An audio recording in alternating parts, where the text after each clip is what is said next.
What is going on, everybody? Welcome back to Chuds BBQ. My name is Bradley Robinson, and today I'm going to show you how I made this. Beautiful, delicious, crusty, medium, juicy, amazing Santa Maria style tri-tip on a pellet grill with some homemade A1. Coming up.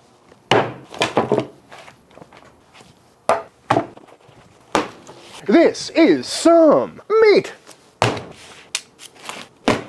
Ooh, pat it dry. And what I got here is a couple of tri-tips. Pick these up at Costco. And generally speaking, whenever I cook a tri-tip on this channel, I'll go to my local HEB where they sell fat cap on USDA prime tri-tips. But I've seen in the comment section that a lot of people can't find a prime tri-tip or find one with a fat cap on there, which is why today we went to Costco. And these are in fact choice grade, but they look pretty good to me, you know, really good marbling in there, good striations of fat. The fat cap has been removed for the most part. Still got a little bit on there, which we may trim up just because there is some silver skin underneath. And also the fat cap on a tri-tip is kind of hit or miss for me anyway, because it's not really a hard fat. It's really kind of stringy and wants to pull away. Doesn't render down very well, but then again, fat is flavor. So choose your own adventure when it comes to tri-tip. And we're gonna cook one of these today. Save that other one for later, but this is looking pretty good. But just to get this cleaned up, I'm gonna go with the grain of the meat and just kind of get this backside cleaned up just a little bit more for good measure. Not necessary step, but you know, while we're here with the knife, might as well. Although I don't think this would hurt anything. But if we're gonna go fat cap free, we might as well lean into it. Square off this end a little bit so that little tip doesn't burn up too much, and just make this thing look a little bit prettier. Kind of like trimming the underside of a brisket, you know? Get your hands under there and get this silver skin off of it. Honestly, this fat that we're taking off looks very similar to the lean side of a brisket. And just like that, all trimmed up, looking good on both sides, nice and clean, happy about that. And again, if you're new to tri-tip, we got two different grain structures going on. We got this muscle right here where the grain is going this direction, and then over here, right where it splits in the middle, it's going this direction. So if it's your first tri-tip, I recommend taking a picture of it now so you know how to carve it against the grain when it's all said and done. But usually it's just one slice here, and then you go boop,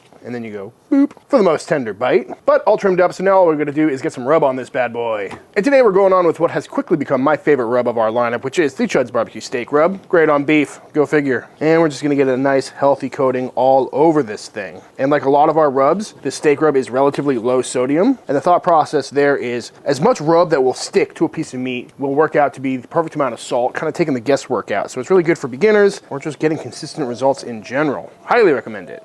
Beautiful, flip it over, and we'll do the top side as well. And of course, we're not gonna forget the sides because we want all the flavor we can get. Beep, beep, beep.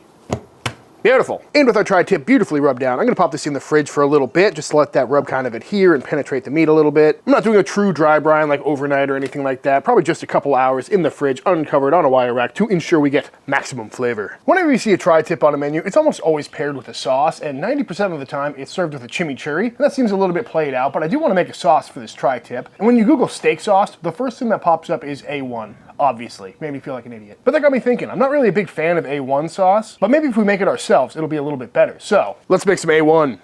Start, I'm going into a pot with some balsamic vinegar, some homemade smoky gelatinous beef stock, some Worcestershire sauce, soy sauce, some good old-fashioned ketchup, some Dijon mustard, some brown sugar, celery seed, cayenne, granulated garlic, granulated onion, some golden raisins, 2 crushed garlic cloves, the juice of half of an orange, as well as the peels, 1/4 of a yellow onion, going with half an onion, as well as some freshly cracked black pepper. And give this a nice little stir and bring it up to a simmer. And once up to a simmer, we're gonna lower the heat down a little bit and let this kind of bubble away for the next 10-15 minutes, just to let all those onions and garlic kind of soften up, let all these flavors come together and make sure we get everything we can out of the veg that's in here. So for now, we're just gonna let it bubble away. And after about 15 minutes of cooking down, reducing, and thickening up, all we gotta do now is strain it off, trying not to make a mess. But we all know how good I am at that. Yeah, it's everywhere. Good, good. Pushing all of the goodness through a fine strainer to make sure we get every last drop of sauce and squeeze all the goodness out of these raisins and oranges and onions and whatnot. And once all strained out, our homemade A1 sauce is done. And I gotta say, it's looking really nice. Loving the color. Smells really good. Good consistency on that. And it'll continue to thicken up as it cools down a little bit. So into the fridge this goes. This video is brought to you by Rinse. Rinse is the first and largest national brand in clothing care. They provide a high quality, seamless laundry and dry cleaning delivery experience. Basically, Basically, you schedule a pickup on the Rinse app or at rinse.com. Then a rinse valet will come to your door between 8 and 10 p.m. and pick up your cloves, get them professionally cleaned or dry cleaned, and then return your crisply folded cloves right to your door. And for dry cleaning, they'll return it in this nice garment bag. Very fancy. Rinse is all about making laundry and dry cleaning simpler, smarter, and more sustainable. It's available 7 days a week with same-day pickups available. And you can also set it up for pickups and drop-offs when you're not even home. The Rinse app makes the chore of doing laundry or dry cleaning so much simpler, with expert care for all types of clothes from basics to delicates,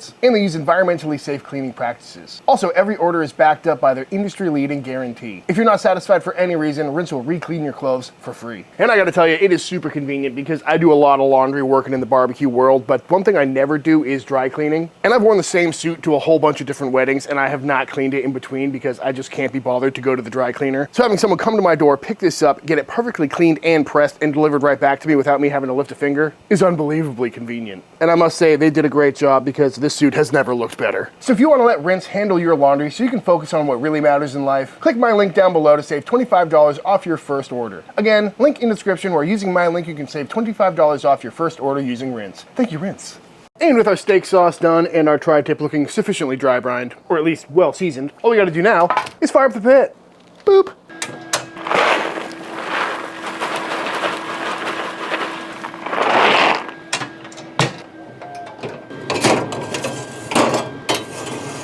So we're gonna be doing a slightly different style of cook today. Got this pit fired up to 350 degrees at the moment, although I might turn it down a little bit because that flame looks pretty intense. But a few weeks back, I did a pork steak video on the pellet grill where I tried to use this cooker to emulate the Chud box or any other direct heat cooker by leaving that bottom fire door open and putting the meat on the top rack, and it worked out a lot better than I was expecting. But in that video, I also pondered the idea of doing a similar style cook, but leaving the lid open the whole time and seeing if we can get a cook similar to like a Santa Maria style grill. So that's what we're gonna try to do today and see how well it works out. And per usual, I've got it full of some Smokin pecan shell pellets, my pellet of choice. I love these pellets, they've yet to steer me wrong. If you want to give these a try for yourself, click my link in the description box down below. And I'm not sure if this is the best way to use this cooker. It seems like a pretty inefficient way to use pellets, but it does look really cool, and it might give us a different flavor profile, a little more wood fire-esque as opposed to smoky, because all the smoke isn't being trapped in there. So we'll just have to see if the flavor is any different. But just like a lot of Argentinian style cookers and cooking, it's kind of more about pageantry, you know? It's gotta look cool. And it's a pretty convenient way to cook because we got such an intense flame going on. We can move things on and off if we had a bunch of things on here. And having yet another style of cooking added to this pit makes it a little more versatile. I also did just kick down the temp on this thing to 250 just to make that flame a little less intense because I don't want to burn this thing too much. And for a little extra smoky flavor and to take a page out of my brisket cook video, which you should check out if you haven't seen it, I'm gonna go ahead and throw a couple pieces of post oak in there as well. Get a little more smoky flavor going on. But the name of the game at this point is a super easy, probably pretty quick cook. I'm gonna leave the lid open the whole time. Keep an eye on the underside of that tri-tip so nothing gets too burnt or too blackened too quickly. And we're aiming for a nice medium rare tri-tip. So we'll check back in on this in a little bit. But let me know in the comments below, is this a really stupid idea? Is it pure gimmick? Or do you think there's any value to this method? I mean, I guess we'll find out and see how it tastes at the end, but so far, I think it looks pretty cool, and it's definitely cooking, which is a good thing. We're about 20 minutes into this cook, so I'm gonna go ahead and give this a flip just to see how we're looking. Oh yeah, that's looking pretty good. Good crust, not too blackened, which is good. So now we'll get some color on this underside. And I'm also really glad I don't have a fat cap on here at this point because I have a tendency to burn tri-tip fat caps. Same thing with picanhas. And with this cooking method, I definitely would have toasted it. But we'll get some color on this underside for another probably 10 minutes or so, and then we'll start checking internal temps. And this thing is ridiculous. Sometimes it goes really low and sometimes it goes super hot like what we're seeing right now. But we can always move the meat if it gets too intense. And after about 10 minutes, we're gonna take a look at this thing. We're right around 125 internal, which is good. I'm gonna let this carry over probably to 130, 135. I like to tri-tip a little closer to medium than medium rare, but off this comes to rest. And after carrying over and resting down, I think it's time to slice into this thing and see how it looks. And I'm a little bit nervous because it cooked a lot quicker than I was expecting. So it might be a little overcooked. And if not, we did a lot more cooking on the top side than we did to the bottom side. But I guess we're gonna slice in and see what happened. Starting by going right where that grain change is. We were talking about that earlier. And we can take a look. All right, that doesn't look too bad, you know. Good medium, medium rare on there. But like I was saying, a little bit more gray band on the top than the bottom. But, you know, that's all right. It's a new technique, but I'm pretty happy with how that is looking. Smelling really good. And now we can go ahead and get this sliced up. Again, if you look at the bottom, you can see how the grain structure is running, and we want to go against that. So we're going to go in this direction, as thick or as thin as you see fit. I'm not gonna go too thick. Not the most tender cut of meat. And here it is all sliced up. That gray band is very disappointing, and I'd say that's a pretty safe medium. Let me know in the comments down below. Still got some good pink in there, but definitely not my best tri-tip cook, so maybe this method needs a little bit more practice, but it definitely looks nice and tender. I mean, it wants to fall apart already, so should still be very tasty. And I will say, I do love the color of this crust we got on the outside. You know, it's a lot darker than I was expecting, but not too burnt, looking nice and juicy. Yeah. All right, I don't think I'm gonna slice this whole thing up, but I gotta get the sauce. And there it is, folks, all sliced up. We got some juicy, medium, beautiful, crusty tri-tip off the old pellet grill with our homemade A1, and I think it's time to see how this came out. All right, for starters, let's see how tender this actually is. Pretty tender. Nice. It is interesting how much it does look like a brisket with those muscle fibers in there that just kind of want to pull apart. But let's see how it came out. That's actually very good. Incredibly tender. And you know, that's kind of the thing with Costco steaks, and another reason I wanted to cook a Costco tri-tip. It's a little controversial and not the best for food safety, but they blade tenderize all of their steaks, which basically means they get a jacquard and just stab a bunch of holes through it, which is not great for food safety because you're not supposed to do that. You can look into it, but basically, you know, the surface bacteria getting pushed into the middle of the steak is not great, but I'm not too concerned about it. But I wish Costco didn't do that. Although, it did make this thing really tender. Boop. The steak rub is so good. I'll stop talking about it, but it's worth trying. I'm not just trying to sell stuff here.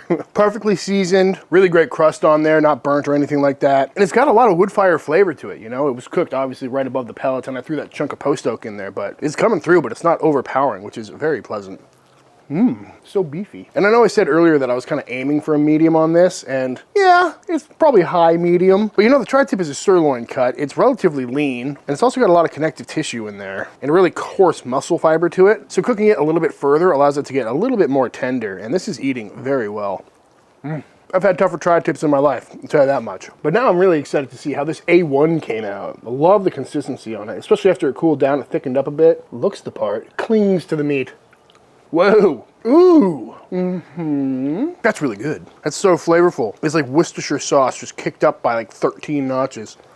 Ooh, it's so complex with the citrus in there, that kind of earthy note from the raisins. Which, by the way, when I was looking up A1 recipes, a lot of them called for raisins, and I thought that was so weird, but in sauce form, it's quite nice. And obviously, it doesn't taste like raisins. There's a lot more powerful flavors going on in there, but that is a fantastic sauce. I did make it a little spicy, so if you don't want to have a kick to it, I'd say omit the cayenne or use a little bit less, but it's not like too distracting. But the texture on that is perfect.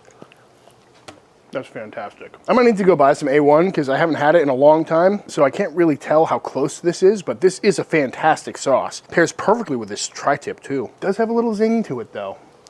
This would make for such a good sandwich. It's interesting, it's kind of like a barbecue sauce because it's ketchup and mustard and vinegar and spices, sugar, but the ratios are completely different. Instead of being ketchup dominant, ketchup's just kind of in the background adding a little tomato sweetness in there. It's very vinegar forward, Worcestershire heavy. It's quite nice. I'm definitely gonna make this again.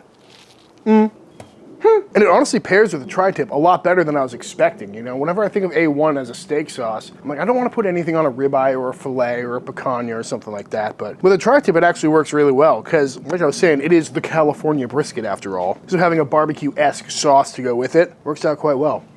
That is so good. I gotta bring some of this to Bones. It's funny, I asked Bones if he likes A1, and he says, I really like A1 with an overcooked steak, so he would love this meal. Although, come on, this isn't overcooked, right? Look at that. There's still plenty of pink in there. Just don't look at that part. I'm just gonna keep eating. This is really good. So tender. It's so complex, yet so welcoming. But before I devour an entire tri-tip off camera, I think it's time for the official taste test. All right, y'all, and that is it. That is how to make an absolutely fantastic Santa Maria style-ish tri-tip on a pellet grill. I highly recommend giving this one a try. Brooke was just in there snacking on it, and she said two things that would have been really nice to have on camera. She said, one, I'm not usually a big fan of tri-tip, but this one's incredibly tender and perfectly seasoned, and really tasty. And then I asked her about the A1 sauce, and she said, I'm not usually a fan of A1, but this one's really good. But the real question is this cooking method something I'm gonna do again? Is it worth doing at all? And I'd say, yeah. It's not groundbreaking or are mind-blowing by any sense, but the flavor is noticeably different. You know, that flame kissing the bottom gives it a little bit more of like a campfire taste as opposed to cooking directly over charcoal. The crust builds a lot slower, so it's really nice for thick cuts like this. And it's a different type of sear than a flat top or a grill grate or something like that. So I'd say, yeah, if you've got a pit that can do this, give it a shot and let me know what you think in the comment section down below. And that sauce is definitely something I'm going to be keeping around, because when I told myself, hey, you should make homemade A1, the other side of my brain says, but you don't really like A1. But here I am raving about it. That was very fantastic. Love the flavor, super complex. I kind of want to try it with barbecue, but I think it's definitely a recipe worth trying out. And definitely something I'll be making again very soon. But all that being said, if you enjoyed this video, let me know by hitting that subscribe button. The YouTube know by dropping a like on this video. If you give this recipe a try for yourself, be sure to tag me on Instagram at Chuds BBQ. I love to see what y'all are cooking. Big shout out to all the Team Chud members. Thank you for supporting this channel and allowing me to keep making all these videos. And until the next time I see you, please go cook something outside. Peace.